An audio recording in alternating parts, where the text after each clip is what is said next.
Hi, I'm Frostelian, and welcome to the second update to Frost Death Knights, most likely the last before launch. Changes have mostly been in talents, but back in March there was a significant and somewhat confusing change to Killing Machine, and I should probably start off with that. I'll just read out the pertinent section from the blue post. The frequency of Killing Machine procs will increase as you gain haste and as you gain crit chance. Additionally, we're going to make Killing Machine proc only off critical auto attacks to reinforce this change. Let's break that down into two parts, and start with the dichotomy around stats. As I'm sure you know, Killing Machine has always devalued crit, simply because all it's doing is providing crit. But rather than have crit and Killing Machine synergize, like for example Chaos Bolt, they only succeed in devaluing each other. The more crit you have, the less you need Killing Machine, and the more procs you have, the less you need crit. Because it doesn't matter whether you crit from a roll or a proc, the result is identical. And that means every time you would have rolled a crit on a Killing Machine to obliterate, that's simply lost. So from the very outset, add more crit looks to be a somewhat dubious idea, but obliterate is no longer only being held for procs. You have to use it with or without Killing Machine, because there are no alternatives as filler. And that means all that this can hope to do is inflate obliterate's crit rate instead of define it. And this also impacts gameplay. With low crit, we are still playing the familiar game of holding runes for procs, and spending them to avoid capping. But as you progress, crit rates and thus proc rates continually increase. Killing Machine is eroded to the point it becomes meaningless. And there are multiple routes ending this way, which could have been the original goal, and why they removed the UI alert to begin with, although that has now come back. Clearly there are ways of maintaining it, and that could have sounded like I just rephrased what I was saying initially. But there is a difference between having your numbers increase with diminishing returns and gameplay deteriorating into a mindless cycle. Moving on to the other aspect of the change, Killing Machine is now only proc from auto attack criticals, meaning it is now a percentage chance off of a percentage chance, just in case you didn't think there was enough RNG with runic empowerment. And that means you have to take crit. It's not a question of having random off pieces gaining some benefit as gear progresses, you have to take crit. Otherwise, nothing works. So the natural questions are, what's the ratio between haste and crit? And how much crit do you need? To which I can honestly say, I have no idea. But if you do, please feel free to let me know. Instead, what I can look at is the opportunity cost of what happens when you take away haste. Of course, haste reduces rune recharge. And whilst empowerment tries to go around this by proccing back runes, you don't generate any extra runic power from crits. So you aren't rolling for empowerment any more often. All you can say for sure is that the more crit you have, the longer your runes recharge. The other side of haste is that by not reducing the global cooldown, you are using less abilities over time. But it's possible that because empowerment is bad, you might not be getting back runes at the rate you need to use them anyway, in which case all haste was doing is increasing the time you spend waiting, and that could have been used as crit. Curiously, something that might actually be supporting this is the PvP gear on the 110 realm. There is basically no haste on it, relying heavily on the talent murderous efficiency. However, apart from obviously being amazingly slow, doing the rotation with 14% crit and 1% haste had very minor differences to 20% haste. But of course with no haste, you are completely at the mercy of RNG, entirely dependent on the murderous efficiency and runic empowerment to remove downtime and return runes. Any sudden hotfixes to those percentages would not only wreck your DPS, but your gear investment. Ultimately, what we know for sure is that there will be more crit in gearing, meaning less allocation available for haste. And that isn't just going to change internal numbers, it can only result in slower gameplay. As an aside, it's taken me a good few hours attempting to work out what I was trying to say in this section. I'm still not entirely happy with it. I guess the now laboured point I'm trying to make is that Frost is very constrained. Most specs get better when you add things to them, within reason. But Frost wasn't rebuilt. It's still two specs crushed together, and it's so tangled that it can't really grow anywhere without breaking itself. The effects from changes like this are not linear, it's more like pulling the middle of a web. Something needs to be done about Killing Machine, and it has for years really. But I don't think this resolved any of the underlying issues. Maybe we'll get lucky in the next expansion. Okay, so there were a few other changes. First off, as I said, the Killing Machine UI alert is back. Much rejoicing, proof you should be trying to manage it, at least for the time being. Whilst I've been talking about Killing Machine a lot, the offhand weapon is no longer critting with it. It's not that it can't crit, it's just not doing it with the proc, I can only assume this is a bug, and have reported it as such, but a change is a change, so here it is. Wraithwalk is now on a 1 minute cooldown, and is dropped when you cast damaging abilities. It's still weak from ability, but as good as it's going to get, I guess. Lastly, before talents, at some point Howling Blast got reduced, so it's now nowhere near competing with Obliterate's damage per rune, even before factoring in Rime. So at no point should you use a rune on this, unless applying Frost Fever from range. But with Rime having such a high proc rate, I'd been inclined to try my luck with Obliterates first whenever possible. And really that was all that was happening, so on to talents. There hasn't been complete overhauls, some parts will be skipped, but I would still like to voice my displeasure at gating talent changes behind rest zones, which is now an officially stated permanent thing. Tier 56, Shattering Strikes. If there are 5 stacks of Razor Ice on the target, Frost Strike consumes them and deals 50% additional damage. Before dealing with this talent, and whilst Razor Ice isn't new, it's still worth going through because it's a bit of a mess. So starting off, Razor Ice has 2 components, a stacking buff and a damage effect. The debuff is applied to the target and increases by 2% per stack, capping at 10. The damage component is a fixed value, unaffected by the stacking buff, and it triggers every time Razor Ice is applied. Razor Ice, the debuff, is applied differently depending on which hand you have it on. On the offhand, as you would expect, you will only see it on abilities using both weapons, so the offhand of Obliterate, Frost Strike and auto attacks. But when you put it on the main hand, it triggers off both hands when using Obliterate and Frost Strike, but still only the main hand on auto attacks, and now it also works off Scythe, spreading the debuff and damage across all targets hit, similar to Discordant Chorus in Hellfire Citadel. And now it gets a little bit more awkward, because both parts don't interact with the same things. Assuming main hand, as I just covered, the debuff is only applied by Obliterate, Frost Strike, Scythe, and auto attacks, but the increased frost damage only affects Frost Strike, Scythe, and Breath of Sindragosa.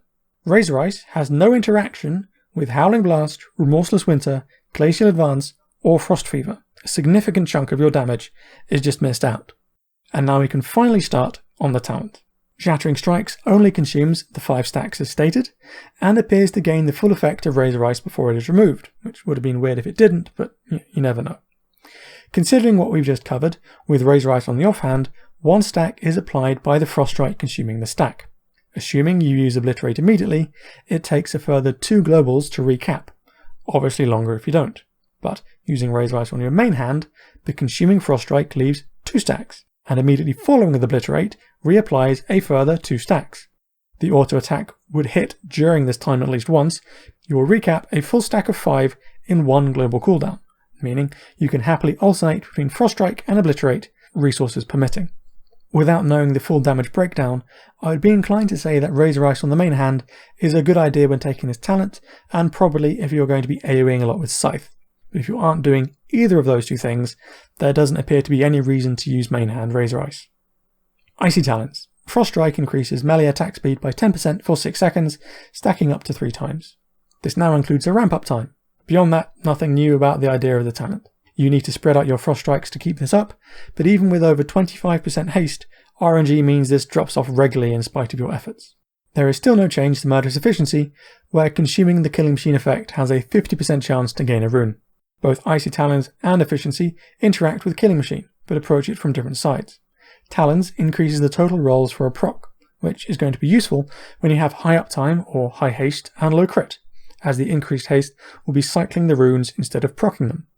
And Efficiency refunds runes after you get a proc, so you'd use this if you already have a high proc rate or are in a situation where uptime is broken, or of course if you went high crit and low haste and are therefore relying on procs to do the recharging job haste was. Tier 57, Freezing Fog. Howling Blast and Frost Fever deal 50% increased damage. The change is that it's now only 50% to Howling Blast, but also includes Frost Fever. It doesn't bring Howling Blast anywhere near the damage per rune needed to rival Obliterate, so there is no chance of rotational change away from Obliterate spam. Getting larger Rime hits is very important, as it's most of your damage, both single target and AoE, but keep in mind that Howling Blast is functionally irrelevant without Rime. Also, the higher Frost Fever ticks hit pretty hard, thanks to the weapon.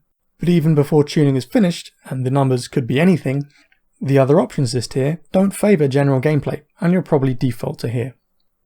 Frozen Pulse. Whilst you have no full runes, your auto attacks radiate intense cold, inflicting frost damage on all nearby enemies. This sounds simple, but it ranks up there as one of the weirdest talent concepts I've seen. It translates to, whilst you are doing nothing, your auto attacks gain a passive AoE effect. And I think this is the first time I've seen downtime get its own talent. Yeah, I know Froststrike can rhyme, but it's still funny. Mechanically, it's also strange, because how do you determine what happens to the time between swings when runes either recharge or are spent? Spending is easy because at the time of the swing, if there are no runes, you get a pulse, but it seems there is a cutoff where the swing has to arrive to trigger the effect if a rune is present. It's very small, to the point of not being easily quantifiable just by human input. So whilst it is possible not to lose the effect, the quantity of time with no runes required to trigger it seems far too long. This also has an awkward impact on gameplay. First, you could never hold runes for any reason.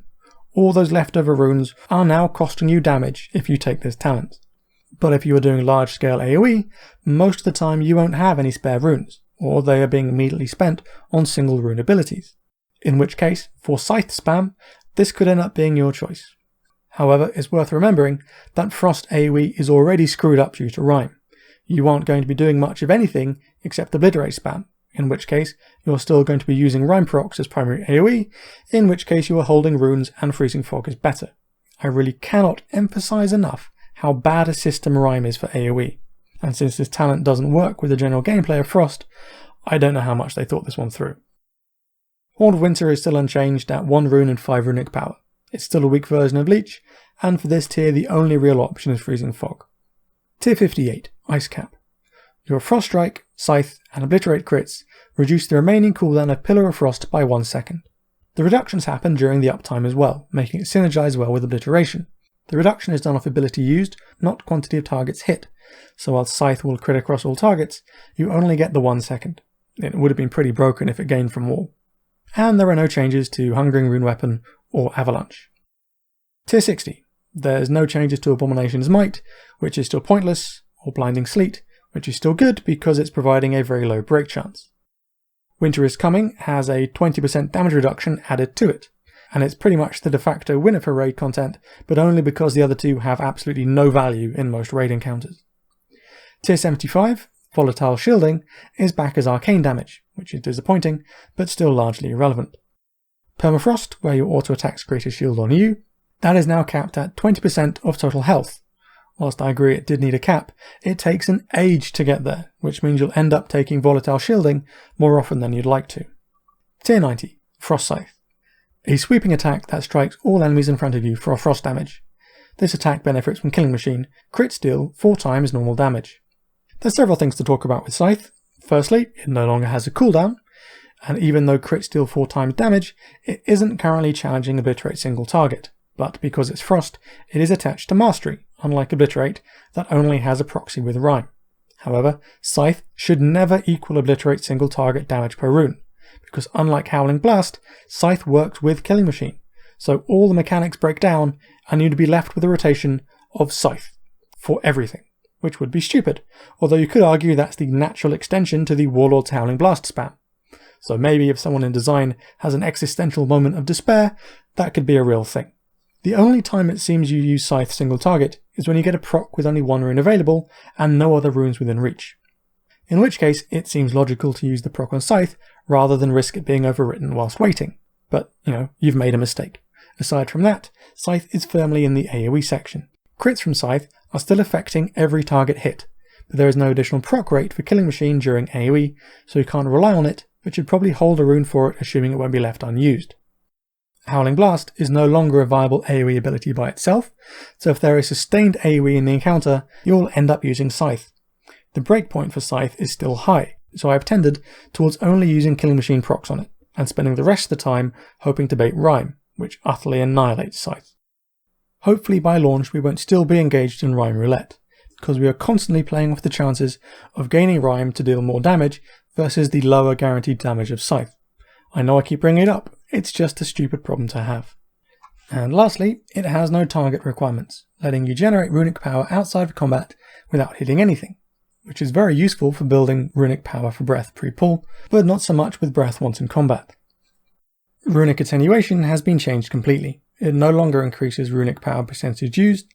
Instead, it is the much more dynamic and innovative auto attacks generate 1 runic power. It affects both weapons, so 2 runic power per swing. Every 13 auto attacks is a frost strike, and obviously this synergizes with increases to auto attack speed, like Icy Talons. When paired with Breath, it will provide a couple of ticks in total, but it won't define the duration. However, since Talons is tied onto Frost Strike, not runic power, the optimization is so limited it's basically pointless trying to combine them. Which means ultimately this talent is a bit of a damp squib, but it's probably going to be what you use single target. Gathering Storm.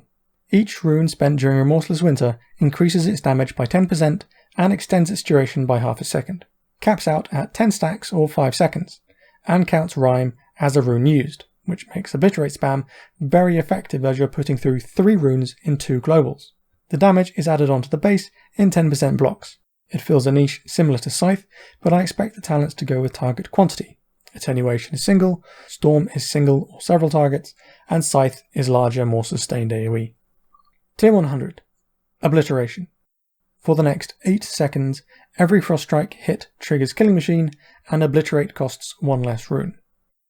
The duration of this has been increased 2 seconds, so if you are between 13% to 32% haste, you will be looking at 6 casts in total. That's quite a large range, so it's easy to get in and hard to get out. So it's fairly reasonable to assume that's pretty much what you're looking at. Since it's only 6 casts, it's entirely possible to just use 6 runes. However, the introduction of Guaranteed Killing Machine means we need to compare normal Frost Strike to normal Obliterate to see if there are any differences in damage needing to be offset from a critical Obliterate before combining them against simply chain casting Obliterate. And we also have to assume that since each Frost Strike is directly responsible for Killing Machine, we won't be using any Rhyme procs. Otherwise this cooldown has no differences to the regular rotation. So, running on that assumption, this now has a cast sequence. You would be alternating between Frost Strikes and Obliterate. It still counts Obliterate as using 2 runes, so assuming you open without a Killing Machine proc, you would start with a Frost Strike and alternate from there, only needing 3 runes and 35 runic power stored.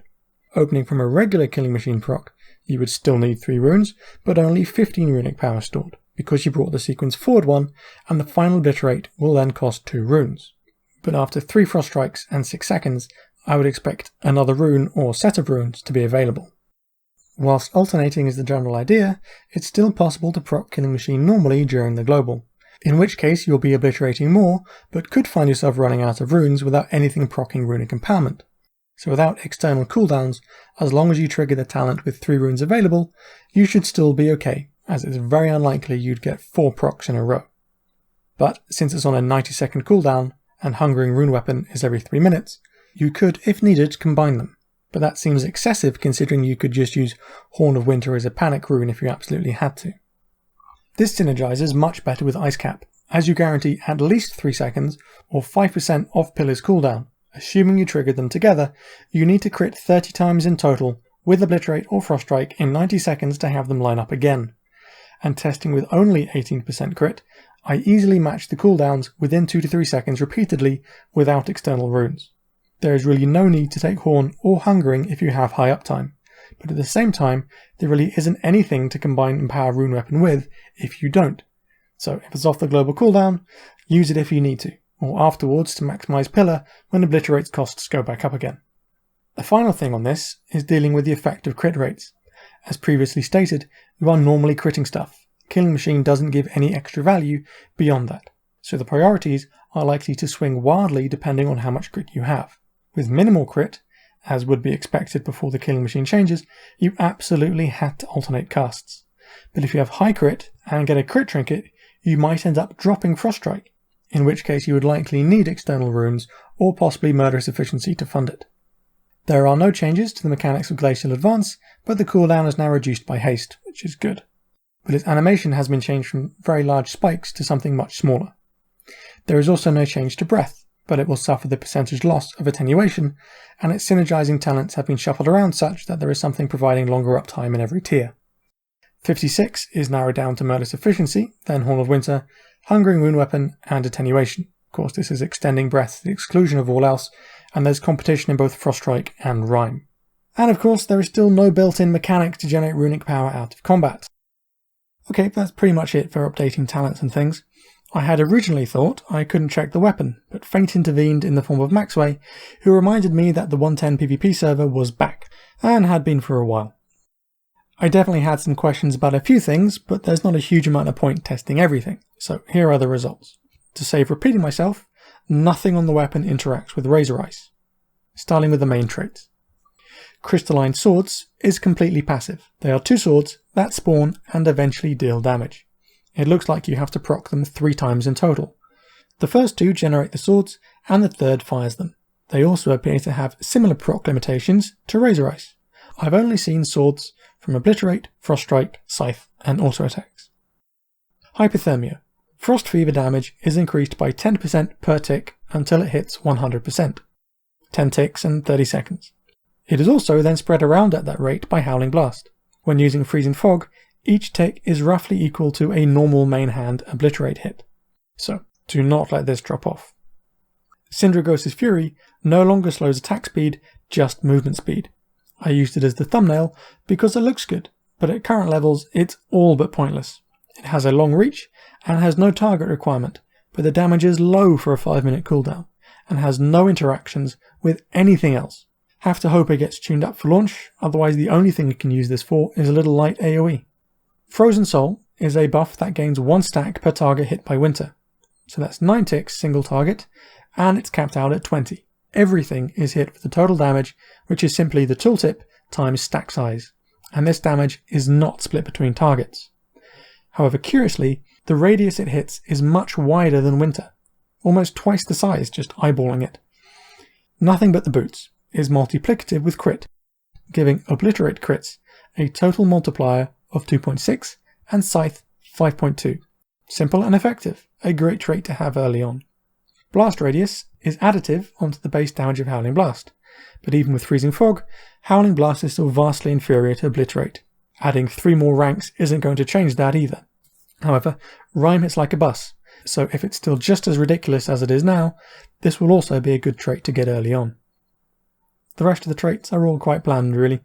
The only thing left is to work out a route. That's kind of a challenge, which is good and bad I guess. There are 8 useful traits. Nothing But the Boots, Blast Radius, Frozen Core, Cold as Ice, Ambidexterity, Bad to the Bone, Hypothermia, and Frozen Soul. But there is a split across both sides at the start. Frozen Soul is at the bottom, accessed along the top. Cold as Ice is in the middle, and both hinge off ice in your veins, which is nothing but a roadblock. They stated weapons will take months, not weeks to fill out, so the most cost-effective route would be going along the top, having to accept weaker traits initially to gain the stronger ones faster. However, if it really does take that long, you cannot ignore Nothing But the Boots and Frozen Core, and they put you most of the way to Cold as Ice, between Cindy and Hypothermia, but on the wrong side of Frozen Soul. The final numbers should give a much clearer picture of the route, but you want to get to Cold as Ice and probably Frozen Soul as fast as possible. The added difficulty of things taking such a long time is that any of your choices can get hotfixed at any time, but you won't get the power back. And you also need the progress early on, so I'd probably err on the side of caution and go for stronger options sooner, even if it does mean being a little late on the main traits. Okay, I think that's it for weapons. All that's left is the conclusion. Frost didn't get a rebuild like Unholy, which I feel is a missed opportunity really, because none of the fundamental problems from Warlords, or even earlier, have been resolved. Ultimately, it works well enough because nothing is that different, and we can reasonably expect the other things to be sorted out in tuning. The gameplay is much of a muchness. If you play Two-Hand Frost at some point, you won't have any difficulty here because it's basically the same thing. But if you started during the Age of Howling Blast spam, this will seem a little slow to you at times. A final thing, that's not exactly Frost related, is that they stated from the press summit they are expecting the ratio of ranged to melee to stay the same. So even by adding 2 more melee classes this expansion, they expect them to shuffle, and you are unlikely to see more melee and raids. But the whack-a-mole gameplay of Frost is now quite generic, and whilst there are of course some differences, you can get similar things from Elemental Shaman and Marksmanship Hunter, both ranged and both classes with more raid utility. I'm not suggesting anybody should start re-rolling, but if for some reason you are, those are comparable gameplay options. And that's it for Frost Until Legion. I'll try and come up with some guides around pre-patch, hopefully beforehand. As ever, feel free to post any comments or questions, and thanks for watching.